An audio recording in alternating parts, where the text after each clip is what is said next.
नमस्कार, जय हिंद, वंदे मातरम। स्वागत है एकमात्र शिक्षक भर्ती का चैनल S2 मोटिवेशन फैक्ट में। दोस्तों, आज हम ऐसे चैप्टर की बात करने वाले हैं जो चैप्टर हर वीडियो में हम एक चैप्टर को कंप्लीट करते हैं। दोस्तों, अगर दोस्तों आपको ऐसी वीडियो चाहिए थी तो आपने सही जगह पे क्लिक किया है। दोस्तों, अगर एग्ज़ाम से 1 घंटा पहले भी आपको रिवाइज करना है तो दोस्तों हमारी प्लेलिस्ट पे जाए और सारी वीडियो को चेक करें। और दोस्तों 1 घंटा पहले भी अगर रिवाइज करेंगे तो बस पेपर क्लियर होना चाहिए। दोस्तों, हमारी वीडियो 15 से 20 से 25 मिनट से ज़्यादा वीडियो नहीं मिलेगी दोस्तों, और बस एग्ज़ाम क्लियर होना चाहिए। हमारा यही मोटिव है आपके लिए। आपकी एक सीट सरकारी स्कूल में रिजर्व होनी चाहिए, हमारा यही लक्ष्य है। दोस्तों, आपको हमारे चैनल पर शिक्षक भर्ती से अलग कोई वीडियो नहीं मिलेगी। दोस्तों, अगर आपको शिक्षक भर्ती में अपना नंबर चाहिए तो वीडियो ज़रूर क्लिक करो और वीडियो को बिल्कुल भी स्किप ना करें, पूरी देखें।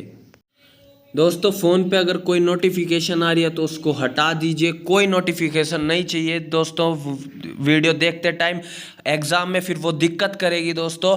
और इसके बाद हम अपन टेस्ट भी लगाएंगे बाद में इन क्वेश्चंस का जो हम पढ़ाई करेंगे उसके बाद। तो दोस्तों, चलते हैं वीडियो की ओर। दोस्तों, आज हम पढ़ेंगे अधिगम वक्र। अधिगम वक्र और अधिगम पठार दोनों अलग अलग चीज़ें होती है दोस्तों, एक नहीं होती है। तो चलते हम अधिगम वक्र की ओर।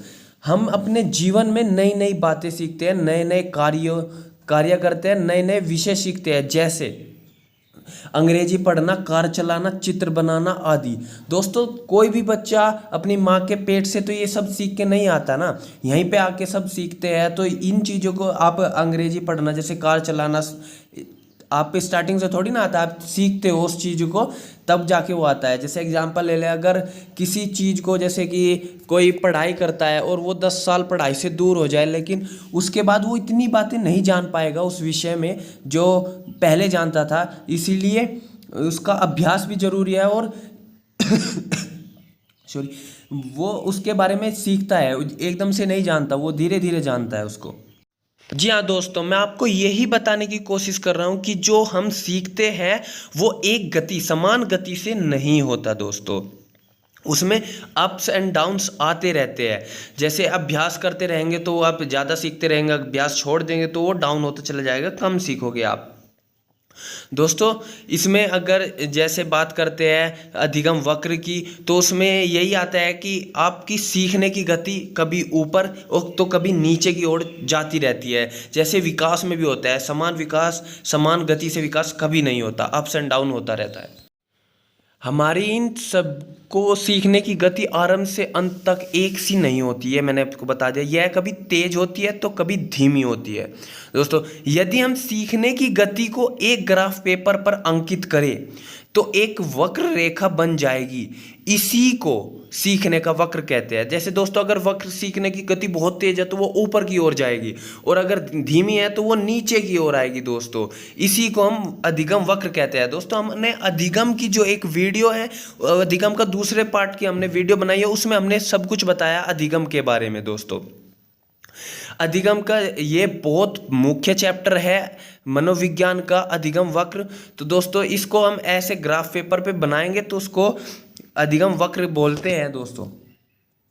जैसे दोस्तों, हम ऐसा एक ग्राफ बनाएंगे ग्राफ पेपर की तरह। जैसे अगर वक्र हमारा सीखने की गति तेज है तो वो ऊपर की ओर जा रही है, और अगर कम है तो वो नीचे की ओर आती है। जैसे भी हम ये बनाते हैं ग्राफ पेपर पर, तो इसको हम बोलते हैं अधिगम वक्र। दोस्तों, अधिगम वक्र इसको बोलते हैं। ये हमारे माइंड से रिलेटेड है, कितनी तेज गति से हम सीख रहे हैं उससे रिलेटेड है। दोस्तों, अधिगम वक्र कहता है कि ये समान गति से नहीं चलता, इसमें अप्स एंड डाउन्स होते हैं। तो दोस्तों, एक बार फिर से हम अधिगम वक्र की डेफिनेशन बताते हुए आगे की ओर चलते हैं। वक्र प्रत्येक प्राणी के जन्म से लेकर कुछ भी सीखता है तो उस सीखने की गति हमेशा एक सी नहीं रहती, घटती बढ़ती रहती है। उसी को वक्र पर दर्शाया जाता है, उसी को वक्र, अधिगम वक्र कहते हैं दोस्तों। तो दोस्तों, अब आगे की ओर। दोस्तों, वेरी वेरी इंपॉर्टेंट डेफिनेशन है, एग्जाम में जरूर बहुत चांस होते हैं आने के। अधिगम वक्र गेट्स व अन्य के अनुसार। दोस्तों, दोस्तों क्वेश्चन ऐसे आ जाता है कि सीखने का वक्र अभ्यास द्वारा सीखने की मात्रा, गति और उन्नति की सीमा का ग्राफ प्रदर्शन करते हैं, यह किसने कहा था? तो दोस्तों ये गेट्स व अन्य ने कहा था। दोस्तों इन्होंने कहा है सीखने का वक्र अभ्यास द्वारा सीखने की मात्रा, गति और उन्नति की सीमा का ग्राफ पर प्रदर्शन करते हैं। दोस्तों इन्होंने कहा है जैसे कोई बच्चा है, अगर उसकी हम जैसे कोई कपड़े पे अगर हम उसको ग्राफ में नहीं दर्शाएंगे तो हमें पता कैसे चलेगा कि उसने कितना इम्प्रूवमेंट किया, कितनी गति उसकी सीखने की तेज हुई है, कम हुई है, कितना सीखा, कैसे सीखा, क्यों सीखा। तो इस तरीके से अगर हम ग्राफ में नहीं बनाएंगे तो हमें पता कैसे चलेगा? ये किसने कहा था? गेट्स व अन्य ने कहा था। तो दोस्तों ये आपकी हमारी भी बात है, अगर हम कुछ कार्य कर रहे हैं तो उसको हम दर्शाए, ये कहीं पर दर्शाएंगे ग्राफ पे। दोस्तों जो सीखने का वक्र होता है, सीखने का जब समय के साथ वक्र बनाया जाए तो उसे अधिगम वक्र, लर्निंग कर्व कहते हैं। ही दोस्तों ये 4 प्रकार के होते हैं, चारों के चारों मोस्ट इंपॉर्टेंट होते हैं। दोस्तों पहला होता है सरल रेखा वक्र, simple linear learning curve. Second होता है उन्तोदर वक्र, डायमेंशनिंग लर्निंग कर्व। तीसरा दोस्तों होता है उन्तोदर के बाद न्यूतोदर, increasing return learning curve. Increase मतलब बढ़ते रहना। और लास्ट 4 होता है मिश्रित वक्र।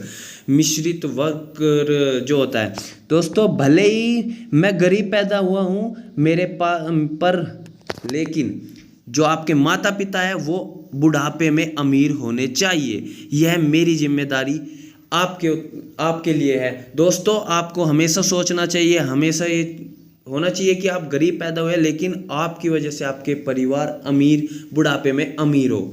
दोस्तों ये आपको उनका जो सपना है वो साकार करना है, तो वो दोस्तों यहाँ से होगा। अगर आप टीचर बनना चाहते हैं वो सपना यहाँ से साकार होगा। हमारा एक मात्र चैनल जो शिक्षक भर्ती के लिए कार्य करता है। तो दोस्तों अब हम इन चारों मोस्ट इम्पोर्टेंट कर्व, जो 4 प्रकार हैं, इनको एक एक करके पढ़ते हैं। अधिगम पहला है सबसे सरलीय रेखाएं अधिगम वक्र। दोस्तों हम चलते हैं इसकी। दोस्तों इसके अंदर क्या है? अधिगम की दर तथा अधिगम को सीखने में लगाया गया समय दोनों निश्चित अनुपात में होते हैं। दोस्तों जैसे हम ये कर्व बनाते हैं, अधिगम और समय। सरल का मतलब क्या होता है? सरल रेखा, सीधा चलना एकदम। दोस्तों अधिगम और समय, ना तो अधिगम है जो वक्र है वो नीचे की ओर जा रहा है, ना ही ऊपर की ओर जाता है। ये एक निश्चित क्रम की ओर चलता रहता है सरलीय रेखाएं में। दोस्तों सरल रेखाएं का मतलब ये होता है कि सीधा चलना, ना अप्स ना डाउन्स, ना इसमें समय और अधिगम दोनों बराबर एक निश्चित रेखा की ओर चलते हैं। दोस्तों इसमें सरल रेखा अधिगम में यही है, सिंपल लीनियर लर्निंग कर्व। दोस्तों इसमें ना ही अप्स होता है ना ही डाउन्स होता है, ये एक सीधी रेखा में चलता है, सरल होता है। दोस्तों एग्जाम में ऐसे पूछ लिया जाता है इसका क्वेश्चन कि बताओ ऐसा कौन सा वक्र है जो ना ही ऊपर की ओर जाता है ना ही नीचे की ओर जाता है। दोस्तों तो इसका आंसर होगा सरल रेखा है, क्योंकि इसके नाम में भी सरल आ रहा है। सरल होता क्या? सीधी रेखा में चलने वाला। इस प्रकार के अधिगम में अधिगम की दर तथा समय का वक्र सरल रेखा में प्राप्त होता है, परंतु ऐसा वक्र कर सामान्य संभव नहीं है, क्योंकि मनुष्य के सीखने की दर समय के साथ एक समान नहीं रहती। दोस्तों आपने अगर विकास पढ़ा है तो नहीं भी पढ़ा है तो हम आगे पढ़ाएंगे उसको। विकास में क्या होता है कि इंसान का विकास जो होता है मनुष्य का, वो एक निश्चित क्रम में नहीं चलता। वो कभी तेज होता है तो कभी कम होता है, कभी रुक जाता है तो कभी तेज चलता है, कभी कम, ऐसे ही होता रहता है। तो इसमें सरल रेखा में भी यही बात बताई गई है कि ऐसा वक्र कर सामान्य संभव नहीं है, क्योंकि इसमें एक समान नहीं चलता। दोस्तों आते हैं अपने दूसरे की ओर, उन्तोदर या नकारात्मक वक्र भी इसको कहते हैं। जैसे उत्तल, कॉन्वेक्स, आपने फिजिक्स में पढ़ा होगा, कॉन्वेक्स उत्तल वही है दोस्तों, उसी की तरह है ये।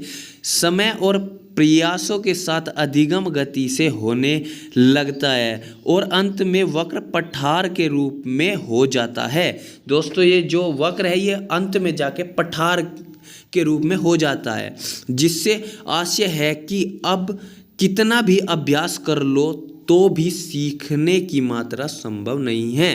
घटनशील, इसको दोस्तों घटनशील वक्र या उन्नतोदर या नकारात्मक वक्र भी कहते हैं। दोस्तों इसमें क्या होता है, उन्नतोदर में एक समय आपका विकास बड़ी तेजी से चलता है, ऊपर की ओर चल रहा है। फिर क्या होता है, धीमे से फिर उसके बाद ये डाउन होने लगता है, और जब वो डाउन होने लगता है तो दोस्तों उसके बाद ये पठार के रूप में हो जाता है और इसकी बढ़ने की संभावना बिल्कुल खत्म हो जाती है। अब ये ऊपर की ओर नहीं जा सकता दोस्तों, ये नीचे की ओर ही जाएगा। लर्निंग और टाइम, लर्निंग आपका ऊपर की ओर जाता जाता है, फिर नीचे की ओर आ जाता है, और टाइम आगे की ओर चलता रहता है। जैसे आप अगर एक इंसान का एग्जांपल ले तो जब वो बच्चा होता है बाल्यावस्था शिशुअवस्था में, तो उसका विकास होता है, स्टार्ट होता है धीमी गति से। फिर जो वो बाल्यावस्था में आता है तो उसका जो विकास होता है तेज गति से होता है। फिर वो किशोर अवस्था में आता है तो उसका जो सीखने का वो होता है पठार, वो ऊपर की ओर चलता चलता रहता है। जैसे वो बुढ़ापे की ओर पहुंचता है तो उसका ग्राफ डाउन की ओर होने लगता है, ज़्यादा नहीं सीख सकता। तो ये दोस्तों इसमें वही बताया गया है। अब आते हैं हम तीसरे अपने न्यूनतोदर या सकारात्मक अवतल कॉनकेव। दोस्तों इसको बंधनशील वक्र कहते हैं। दोस्तों इसमें होता क्या है, इसमें हमने उत्तोदर में पढ़ा था कि पहले विकास बड़ी तेजी से ऊपर की ओर जाता है, फिर नीचे की ओर आ जाता है, फिर उसके बाद नहीं बढ़ने की उम्मीद होती है। लेकिन उत्तोदर में क्या है, पहले आपका जो विकास है वो धीरे धीरे चलेगा ऊपर की ओर, फिर एक समान गति से आगे की ओर चलेगा, फिर उसके बाद वो बढ़ना स्टार्ट हो जाएगा, वो ऊपर की ओर चलता जाएगा। इसीलिए इसको बंधनशील वक्र भी कहते हैं। जैसे समय व प्रयास के साथ अधिगम तीव्र गति से बढ़ता है, जितना प्रयास बढ़ेगा उतना ही सीखने की मात्रा बढ़ेगी। दोस्तों इसमें दिखाया भी गया, ग्राफ में आप देख सकते हो। इसको बंधनशील वक्र कहते हैं, इसको सकारात्मक वक्र भी कहते हैं। दोस्तों इसके जैसे आप देख रहे हैं ये ग्राफ में, ये देखिए थोड़ा ऊपर की ओर जा रहा है, फिर ये एक निश्चित समय की ओर थोड़ा ऊपर की ओर चल रहा है, लेकिन एकदम से वो बढ़ना स्टार्ट हो गया ऊपर की ओर। अधिगम और समय अगर हम ग्राफ पे ड्रॉ करें, ये देखिए आप, ये लाइन जा रही है ऊपर की ओर, ये देखिए बढ़ता हुआ जा रहा है, पहले नीचे की ओर जा रहा है, फिर ऊपर की ओर जा रहा है, बढ़ता हुआ जा रहा है। दोस्तों ये इंसान, जैसे आप खुद के लिए भी देखिए, उसमें भी ऐसा ही होगा। आप आसपास के मनुष्य को देखिए, उसमें भी ऐसा ही होता है।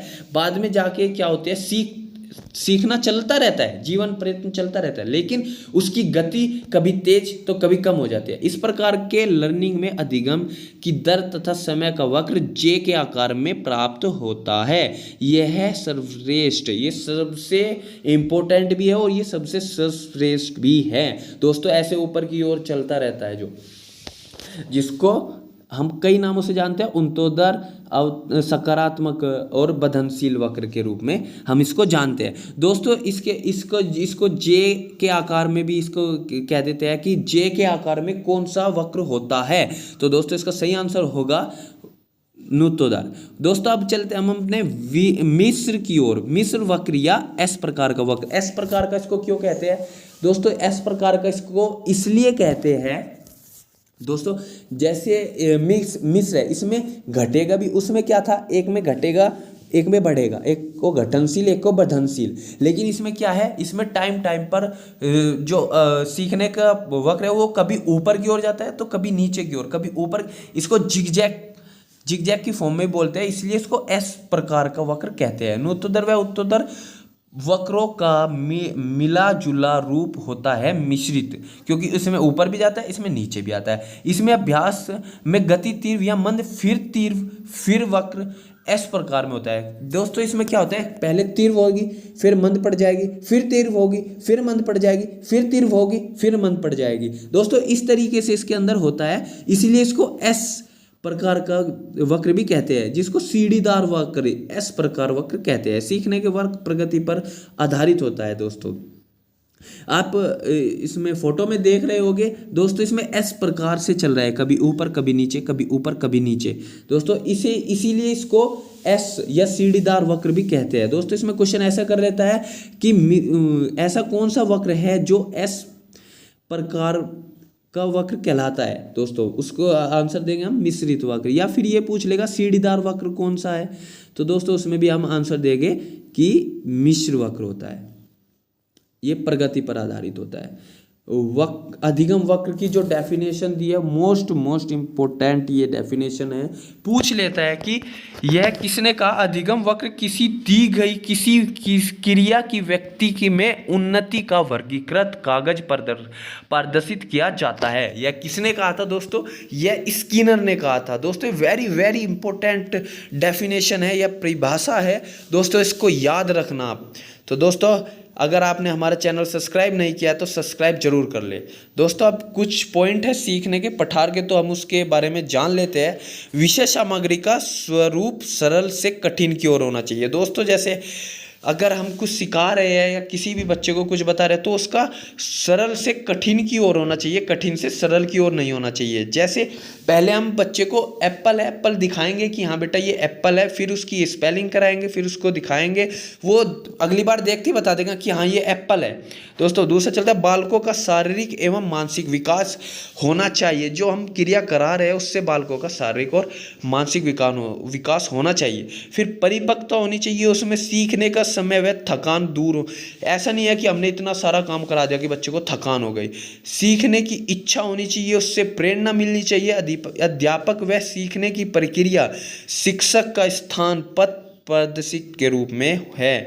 सीखने का उचित वातावरण होना चाहिए दोस्तों। टीचर्स के जैसे टीचर सिखा भी रहे हैं कुछ, तो उसमें क्या होना चाहिए कि बच्चे को ऐसा लगना चाहिए कि हाँ मुझे कुछ आ रहा है, टीचर अच्छे से पढ़ा रहा है। तो दोस्तों चलते हैं हम अपने प्रश्न की ओर। इसमें हमने बोला था कि हम टेस्ट भी लगाएंगे एक छोटा सा। शैक्षिक अनुप्रयोग में विषय वस्तु किस प्रकार की होनी चाहिए, हमने अभी बताइए कैसी होनी चाहिए। आप इसका आंसर देंगे कमेंट बॉक्स में भी जरूर लिखना, और यहाँ पे भी जल्दी बताए। जटिल से सरल, सरल से जटिल, सीखने में अधिक। तो दोस्तों सरल से जटिल हमने अभी बताया था।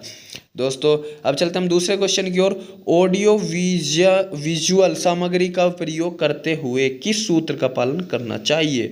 अमूर्त से मूर्त, मूर्त से अमूर्त, दोनों प्रकार, या कोई नहीं। दोस्तों आपको पता है अमूर्त से मूर्त और मूर्त से अमूर्त कौन सा होता है। तो दोस्तों जिसका सही आंसर हम करेंगे या अमूर्त से मूर्त की ओर, तो बिल्कुल गलत होगा, क्योंकि सरल से कठिन की ओर हमने अभी अभी बताया। तो कौन सा होगा इसका आंसर।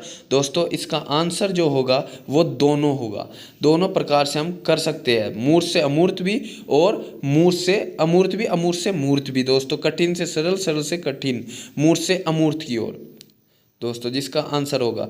दोस्तों अब आगे की ओर चलेंगे, तो आपको इसका आंसर लगाना है, दोनों नहीं लगाना, सॉरी माफ़ कीजिए, इसका मूर्त से अमूर्त की ओर लगाना है आपको, सरल से कठिन की ओर। दोस्तों जानता है उसके बाद आगे चलेगा। तो तीसरे क्वेश्चन की ओर चलते हैं। शैक्षिक अधिगम करवाते समय कौन कौन से तरीके उपयोग में लाने चाहिए। जब हम पढ़ाते हैं शिक्षण अधिगम, जब हम विकास कराते हैं पढ़ाते हैं, तो कौन सा, सरल से जटिल कर्म, नवीन ज्ञान से पूर्व ज्ञान से संबंध, अधिगम से अधिक से अधिक ज्ञान, इंद्रियों का प्रयोग, उपयुक्त सभी। दोस्तों इसमें अगर हम बात करें तो कौन से होगा, पूर्व ज्ञान से संबंधित भी होना चाहिए, ज्ञान इंद्रियों का उपयोग भी होना चाहिए, सरल से जटिल की ओर भी होना चाहिए। तो दोस्तों इसमें सभी होने चाहिए, तो उपयुक्त सभी इसका आंसर होगा। अर्थपूर्ण अधिगम की महत्वपूर्ण प्रक्रिया है। अर्थपूर्ण जो अधिगम है उसकी महत्वपूर्ण प्रक्रिया इनमें से कौन सी है। शारीरिक, मानसिक, भावात्मक, कोई नहीं।